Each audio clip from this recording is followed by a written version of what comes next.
¿Cuántas vidas se han salvado?, dirán, pero ¿cuántas vidas destruidas? Sí al combate a la delincuencia. El que la debe, que la pague, pero el que nada debe, debe de tener derecho al acceso a la justicia y ser puesto en libertad. La diputada Marlene Funes expresa que durante el régimen excepción se han capturado a inocentes por error. Además, cuestionó cuánto tiempo más durará este régimen. Cada vez que se aprueba una prórroga de una medida que debía ser excepcional y extraordinaria, escuchamos voces que dicen: hemos ganado la guerra.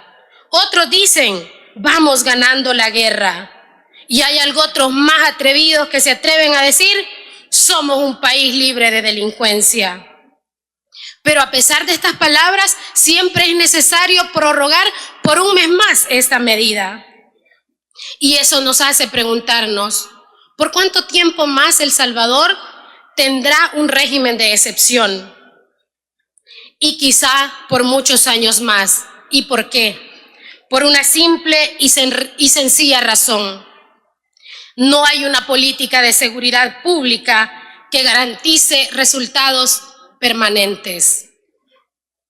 Por ejemplo, no se puede hablar de seguridad sin antes disminuir la pobreza en nuestro país, tener acceso a la justicia, acceso al agua, acceso a la tierra para miles de campesinos.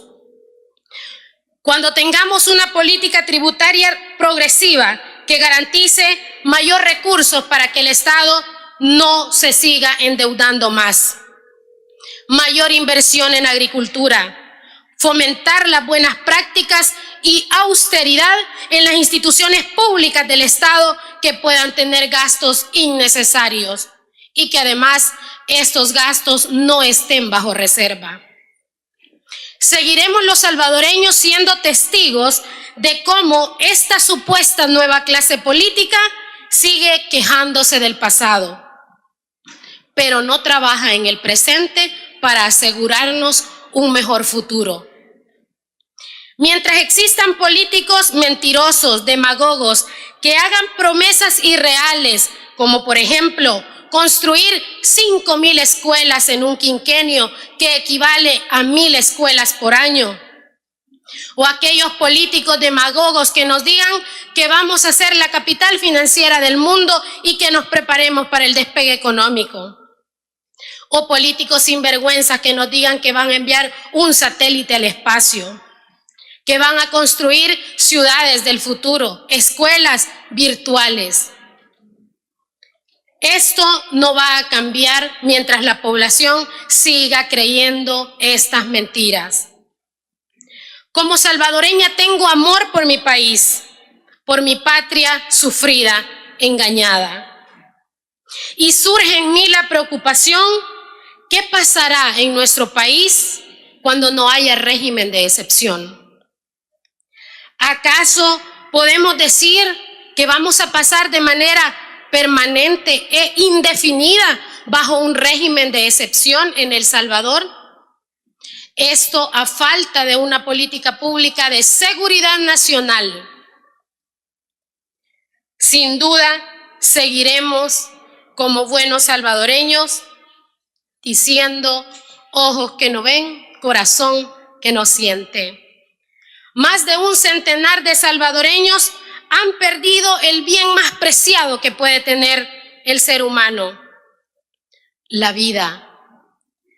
Durante este régimen, un poco más de 7,000 salvadoreños han sido capturados por error, por ese margen de error, a los que hay que ponerles nombre. Esto sin contar una campaña publicitaria que puede confundir y que puede engañar. Y esto le puede traer graves consecuencias a nuestro país. Hemos conocido que ya El Salvador está siendo demandado, al parecer, por familias colombianas que están denunciando que sus hijos han sido capturados de manera arbitraria. Jóvenes que se vinieron a construir ese sueño salvadoreño tan anhelado que se ve en la publicidad. Si seguiremos en esta situación, mientras sea necesario, dicen los diputados. Pero ¿cuándo o cuánto será el tiempo necesario? Hay algunos que dicen, es que durante 200 años no se había trabajado y por primera vez en 200 años El Salvador camina por el rumbo correcto.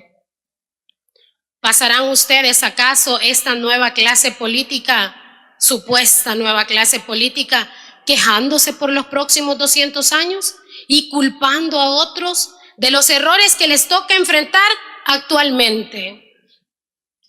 Mienten cuando dicen que aquí se defienden terroristas.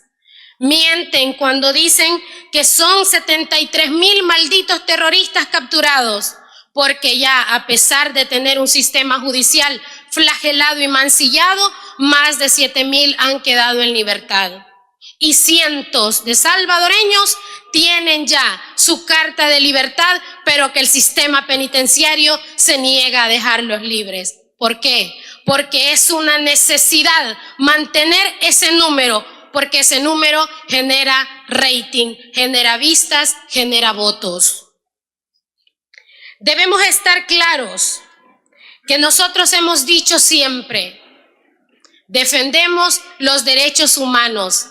Y es difícil hablar de derechos humanos en un país donde no se respetan las garantías constitucionales y la ley está al servicio del que tiene el poder. Un pueblo que sufre, un pueblo que llora.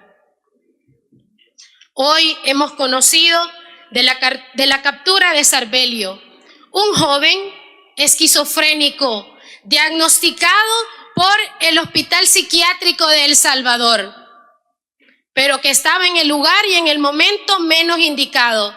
Su familia teme por su vida porque cuando no tiene los medicamentos a tiempo, ha intentado hacerse daño a él mismo. Sacerdotes del municipio de Alegría, de la comunidad montañita en Usulután, se han expresado y dan testimonio de que Sarbelio es un buen hijo, un buen hermano, un buen cristiano, y que sí su medicina puede morir.